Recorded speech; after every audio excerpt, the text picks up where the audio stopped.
மாநிலம் முழுவதும் சீர்குலைந்து கிடக்கும் சட்டம் ஒழுங்கை காப்பாற்ற கையாளாகாமல் அப்பாவி விவசாயிகளை பழிவாங்கி கொண்டிருக்கிறது திமுக அரசு என்று தமிழக பாஜக முன்னாள் தலைவர் அண்ணாமலை கண்டனம் தெரிவித்துள்ளார்.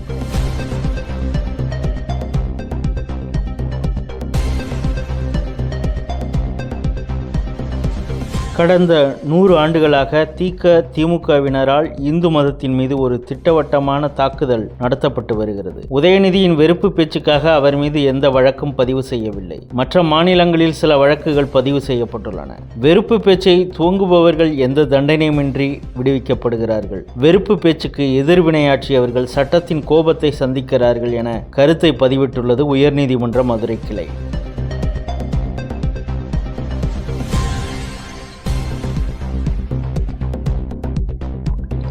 சமூக வலைத்தளத்தில் தன்னை பற்றி சர்ச்சையான வீடியோ வெளியானதால் கேரள நபர் ஒருவர் தற்கொலை செய்து கொண்ட நிலையில் அதனை பதிவிட்ட பெண்ணை போலீசார் கைது செய்தனர்.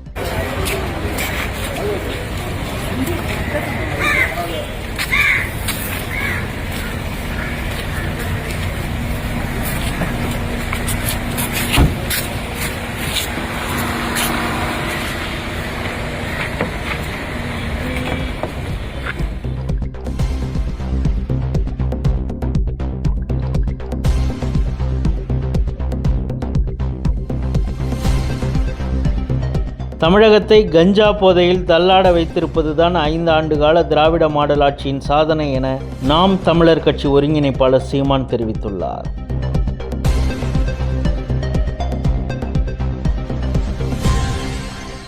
குடியரசு தின அணிவகுப்பில் சிஆர்பிஎஃப் ஆண்கள் படையை 26 வயதான சிம்ரன் பாலா என்ற இளம்பெண் அதிகாரி தலைமையேற்று வழி நடத்துகிறார். ஆண்கள் படைப்பிரிவுக்கு பெண் ஒருவர் தலைமை தாங்குவது இதுவே முதல் முறையாகும்.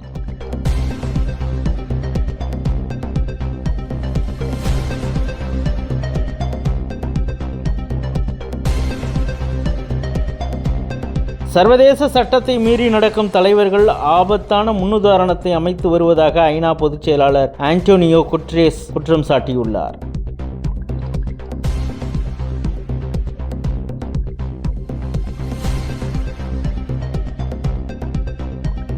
திமுகவின் வாரிசு மற்றும் ஊழல் ஆட்சியால் தமிழக மக்கள் சோர்வடைந்து உள்ளனர் என மத்திய உள்துறை அமைச்சர் அமித்ஷா கூறியுள்ளார்.